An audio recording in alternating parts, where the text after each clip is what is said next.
আসসালামু আলাইকুম, সবাই কেমন আছেন? রিসেন্টলি যে ঘটনাটা ঘটে গেল জুনিয়র সাকিবকে নিয়ে, আমরা সবাই চিনি। সে মোটামুটি শর্ট ফিল্ম করে, অনেকগুলো নাটকও করছে। তার নিজের স্ত্রী তার সাথে এরকম একটা কাজ করে ফেলে। তার মেন উদ্দেশ্য হইতেছে যে এরকমটা। সবই আজকে আপনাদের সাথে শেয়ার করব। যতটুকু আমি জানতে পারছি ওইটুকুই বলবো। মেয়েটার আগে দুই জায়গায় বিয়ে হয়েছিল। বিয়ে হওয়ার পর তাদের ডিভোর্স হয়ে যায় এবং তাকে বিয়ে করে। সে শুধুমাত্র ভাইরাল হওয়ার জন্যই তাকে বিয়ে করে, সাকিবকে বিয়ে করে।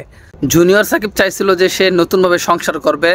এর জন্য সে একটা মেয়েকে ভালোবাসে, ইকরা নামের একটা মেয়েকে ভালোবাসে। মেয়েটাও তাকে ভালোবাসে। আর তাদের এই ভালোবাসাটা সহ্য করতে না পেরেই ওই শিখা নামের মেয়েটা এরকম একটা কাণ্ড করে বসে। সাকিব যখন বুঝতে পারে যে সে তার সাথে সুখী না, তখন সে ওই মেয়েটার থেকে বিভিন্ন কায়দায় ছুটে আসার জন্য চেষ্টা করে, কিন্তু মেয়ে তাকে আসতে দেয় না।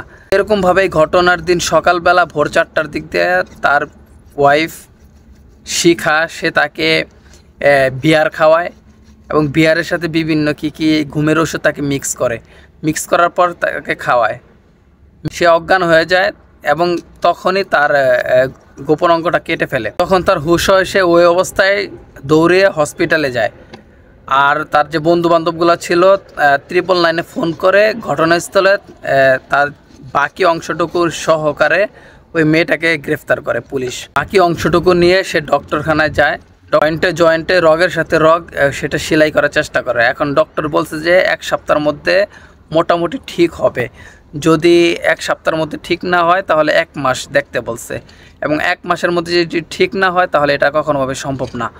খ্রিস্টানে অনেক হাসাহাসি করতেছে, আবার অনেকে দুঃখ প্রকাশ করতেছে। আসলে কি ভাই, যার যায় সেই বুঝে যে তার কত বড় মূল্যবান একটা জিনিস চলে গেছে।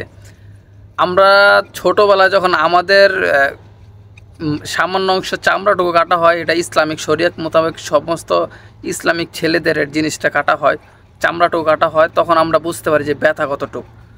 এটা শুধুমাত্র ছেলেরাই বুঝতে পারে যে এটার ব্যথাটা আসলে কতটুকু। কিন্তু এখানে